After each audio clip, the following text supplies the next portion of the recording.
It is the best of times. It is the worst of times. In the year 2014, people have access to a breadth and depth of information unimaginable in an earlier age. Everyone contributes in some way. Everyone participates to create a living, breathing mediascape. However, the press as you know it has ceased to exist. The Fourth Estate's fortunes have waned. 20th century news organizations are an afterthought, a lonely remnant of a not too distant past. The road to 2014 began in the mid-20th century. In 1989, Tim Berners-Lee, a computer scientist at the CERN Particle Physics Laboratory in Switzerland, invents the World Wide Web. 1994 sees the founding of Amazon.com. Its young creator dreams of a store that sells everything. Amazon's model, which would come to set the standard for internet sales, is built on automated, personalized recommendations, a store that can make suggestions. In 1998, two Stanford programmers create Google. Their algorithm echoes the logic of Amazon. It treats links as recommendations, and from that foundation powers the world's most effective search engine. In 1999, TiVo transforms television by unshackling it from the constraints of time and commercials. Almost no one who tries it ever goes back. That year, a dot-com startup named Pyra Labs unveils Blogger, a personal publishing tool. Friendster launches in 2002, and hundreds of thousands of young people rush to populate it with an incredibly detailed map of their lives, their interests, and their social networks. Also in 2002, Google launches Google News, a news portal. News organizations cry foul. Google News is edited entirely by computers. In 2003, Google buys Blogger. Google's plans are a mystery, but their interest in Blogger is not unreasonable. 2003 is the year of the blog. 2004 would be remembered as the year that everything began. Reason magazine sends subscribers an issue with a satellite photo of their houses on the cover and information custom tailored to each subscriber inside. Sony and Philips unveil the world's first mass-produced electronic paper.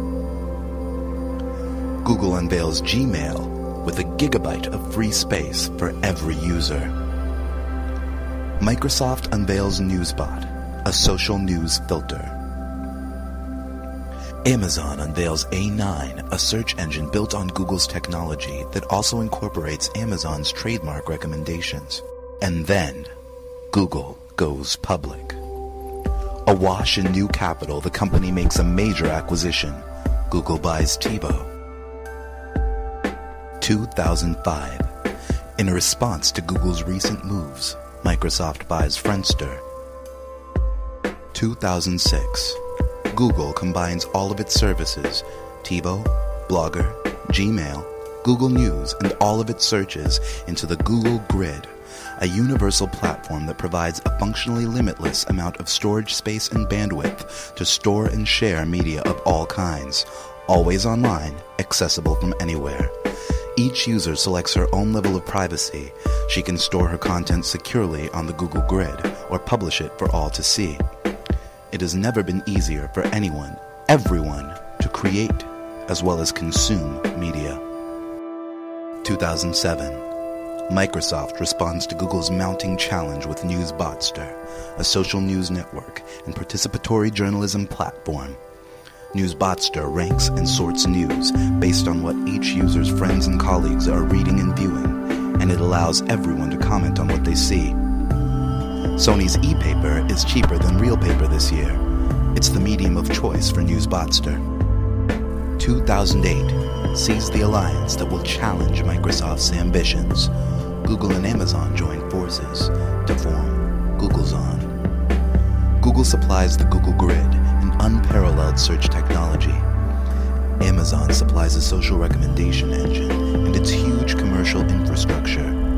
Together, they use their detailed knowledge of every user's social network, demographics, consumption habits, and interests to provide total customization of content and advertising. The news wars of 2010 are notable for the fact that no actual news organizations take part.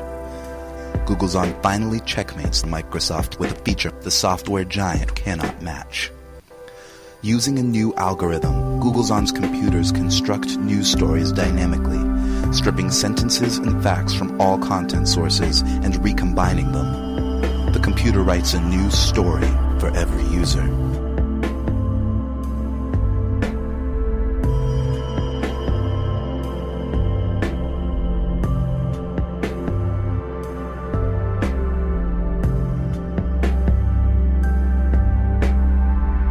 In 2011, the slumbering Fourth Estate awakes to make its first and final stand. The New York Times company sues Google's On, claiming that the company's fact-stripping robots are a violation of copyright law. The case goes all the way to the Supreme Court, which, on August 4th, 2011, decides in favor of Google's On.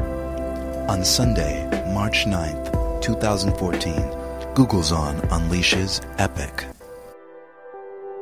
Welcome to our world. The evolving, personalized information construct is the system by which our sprawling, chaotic mediascape is filtered, ordered, and delivered.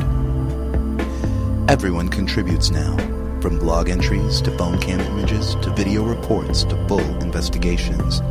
Many people get paid, too, a tiny cut of Google's immense advertising revenue proportional to the popularity of their contributions. Epic produces a custom content package for each user using his choices, his consumption habits, his interests, his demographics, his social network to shape the product. A new generation of freelance editors has sprung up, people who sell their ability to connect, filter, and prioritize the contents of Epic. We all subscribe to many editors. Epic allows us to mix and match their choices however we like.